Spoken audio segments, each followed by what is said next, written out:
앞서 성정경 기자와 짚어봤듯이 코로나19 확산세가 지속되고 있습니다. 대응 단계를 빨리 3단계로 높여야 한다는 목소리도 나오고 있는데요. 이 상황 어떻게 판단해야 할지 한국역학회 회장을 맡고 있는 한림대 의대 사회의학교실 김동현 교수와 얘기 나눠보겠습니다. 교수님 나와 계십니까? 네, 나와 있습니다. 네, 바쁘신데 시간 내주셔서 고맙습니다. 네, 네, 방역 당국이 밝힌 오늘 신규 확진자 수가 288명입니다. 교수님도 네네. 알고 계시지 않습니까? 네네. 네, 어제 297명보다는 9명이 줄어들어서 조금 안심은 되는데 여전히 300명 가까운 많은 숫자지 않습니까? 네네. 교수님 지금 상황 어떻게 보고 계세요? 네, 지금 며칠 계속해서 300명 이렇게 확진자가 발생하는 양상은, 네, 지난 2, 3월에 대구 경북의 1차 피크에 이은, 네. 2차 피크의 그 초기 양상으로 보이고 있습니다. 아, 예. 네. 2차 피크의 초기 양상이다. 그래 지금 말씀 주셨지만 당시의 1차 피크 대구 신천지발 확산보다 오히려 지금 사랑제일교회발 네네. 확산이 더 심각하다. 이런 얘기하시는 전문가들도 계시던데요. 네네. 교수님 동의하십니까? 그 이유는 또 뭐라고 보십니까? 이제 대구 지역은 예. 인구가 이제 한 300여만 명 되지만 네. 이 수도권 지역은 한 2천여만 명 정도 더 넘지 않습니까? 그렇죠. 그러면 이제 인구 밀도도 월등히 높고 예. 그러면 이제 확산 위험이 더 높을 수밖에 없고요. 예, 예. 그다음에 이 사랑제일교회를 시작으로 한 전파는 네. 좀 우려스러운 게 그 8월 12일 날 첫 번째 환자가 확진이 됐는데 네. 이후에 이제 이들 그 신도들한테서 하루하루 이렇게 확진자가 늘어나고 접촉자도 많아지고 있는데 예. 이들이 이제 검사를 받지를 않았다는 겁니다. 아, 예. 이제 8월 15일 집회를 준비한다라고 하는 이유로 해서 아. 그래서 이로 인한 그 N차 감염이 네. 며칠 사이에 굉장히 이제 확대가 된 것 같고요. 아. 그 다음에 이제 또 하나는 이들에 의해서 이제 8월 15일 날 이제 집회에 많이 참석을 했겠죠. 네네. 근데 집회에 참석하신 분들은 이제 전국에서 오신 분들이 많아서 네. 그러니까 집회 과정에서의 접촉을 통해서 전파가 일어나게 된다 그러면 네. 이게 이제 서울 경기에 국한되는 것이 아니고 아. 좀 전국적으로 이제 전파되는 거 아니냐 네네. 이런 이제 우려가 있습니다. 아, 예, 그러니까 15일 당일만이 문제가 아니라 이미 12일부터 감염이 나타나는데 네. 사흘 정도를 집단으로 계속 계시면서 검사도 안 받고 그렇게 해서 감염이 많이 되셨을 텐데 15일 날 전국에서 오신 분들과 만나면서 이게 전국 전파의 우려가 크다 이렇게 이해가 되네요. 네네 그렇습니다. 아, 네.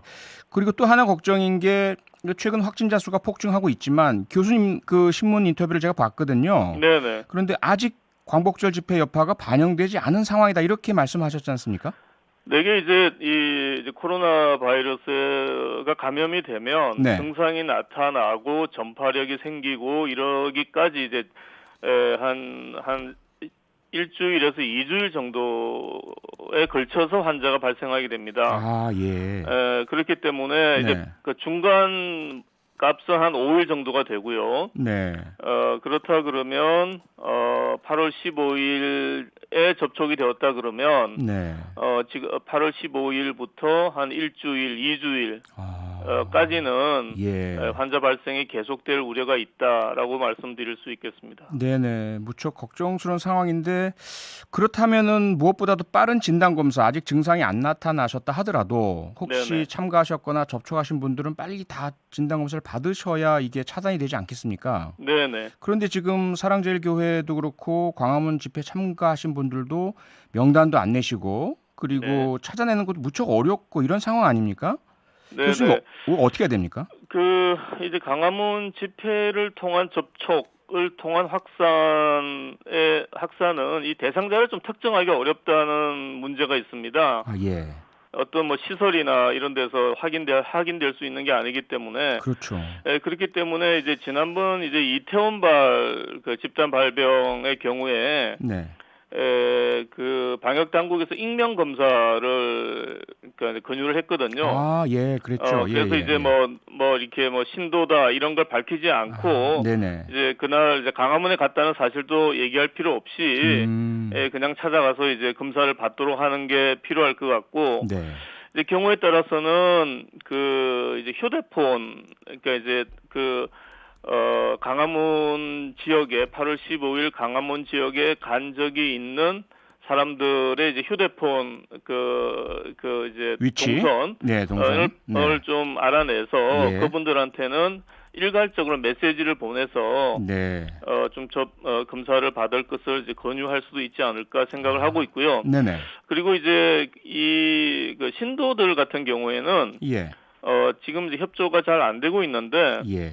그 교계 지도자분들이 해당 신도들께 좀 네. 협조를 설득하는 이런 과정이 좀 필요하지 않나 생각을 합니다. 네네. 이 세 가지 방식 제안해 주셨는데 여전히 과연 익명으로 자발적으로 검사를 받으실까? 그리고 메시지 응해 주실까? 그리고 교계 지도자들이 과연 아직까지도 안 나서 주시는 점들이 좀 우려되는데요. 네네. 특히나 그러니까 이분들이 그렇게 응하시려면 정확한 정보를 접하셔야 될 텐데 이게 사랑제일교회 교인 중심으로 가짜 뉴스까지 퍼지고 있지 않습니까? 네네. 보건소 검사 받으면 무조건 양성 나온다. 또 사랑제일교회 교인들만 양성 판정한다. 네네. 저는 상식적으로 검사 결과를 이렇게 조작한다는 건 불가능할 뿐만 아니라 그럴 이유도 없다고 보는데 교수님 이런 검사 신뢰성 문제 주장에 대해서 어떻게 보십니까? 네, 이건 불가능하고요. 네. 우리나라의 검사는 정부 검사 기관에서만 하는 것도 아니고 민간 예. 기관에서도 많은 검사가 이루어지고 있고요. 네네. 한 200여 민간 기관에서 검사가 되면 거의 실시간으로 네. 질병관리본부나 또 해당 지자체 검사를 의뢰한 해당 지자체 보건소로 통보가 가게 됩니다. 예. 그러니까 이런 거를 다 어떻게 조절한다는 거는 거의 불가능한 것이고요. 네네. 이 진단 검사를 하는 방역 당국은 이제 과학입니다. 과학을 기반으로 해서 이루어지는 과정이기 때문에 그렇죠. 이 과학을 이제 정치하고 엮어서 네. 보는 거는 정말 곤란하지 않나 이렇게 생각을 합니다. 네. 과학은 분명히 정치적으로 중립되어 있고 종교와도 상관없고요. 네, 그렇습니다. 네. 그리고 앞서도 제가 살짝 말씀드렸지만 이거 사회적 거리두기 단계 3단계로 빨리 올려야 된다. 이런 주장하시는 분도 계시지 않습니까? 네. 교수님 의견은 어떠십니까? 저는 좀 필요하다고 생각을 합니다. 예. 이제 경제적인 부담이 굉장히 이제 문제가 되는데 네. 다른 지금까지 5, 6개월 동안 다른 여러 나라에서 이루어지는 과정을 보면 네. 락다운이라 그러죠. 네네. 이제 여러 가지 어떤 조치를 강하게 취한 나라일수록에 네. 우리말로 봉쇄 조치. 예, 봉쇄 네네. 조치를 강하게 취한 나라나 미국의 같은 경우에 주일 경우에 예. 경제 회복이 빠르게 일어나고 아하. 이제 느슨하게 할수록에 네. 이런 재확산이 더 크게 번지는 그런 양상들을 관찰을 했습니다. 네. 그래서 좀 고통스럽더라도 초기에 확실하게 네. 이런 좀 사회적 거리두기를 강화할 필요가 있고요. 네네. 여기에 더해서 근데 사회적 거리두기를 강화하면 할수록 힘들어지는 분들이 계십니다. 그렇죠. 자영업자나 생계가 어려우신 분들 예. 이런 분들에 대해서는 이제 정부가 보다 선제적으로 적극적으로 지원을 하는 게 필요하다고 생각을 합니다. 네네. 네, 그리고 확진자 규모가 점차 늘어나면서 함께 우려되는 게 병상 부족 문제 아닙니까? 네네. 중증 환자도 계속 나오실 테고요. 지금 네. 병상 확보 상황 교수님 어떻게 보십니까? 이제 며칠 전에 이제 정부 방역 당국에서 80여 병상 서울권 같은 경우에 중환자실이 여유가 있다라고 했는데 이미 네. 그 당시에도 많은 전문가들이 주말이 되면은 병상이 부족할 수 있다라고 경고를 했었습니다. 네. 근데 이제 오늘 이제 입원을 하지 못한 상황에서 돌아가시는 분이 나왔고요. 네네.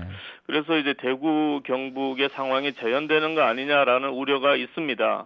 예. 그래서 무엇보다도 이 중환자용 병상 확보가 굉장히 시급하다고 볼 수가 있고요. 네네.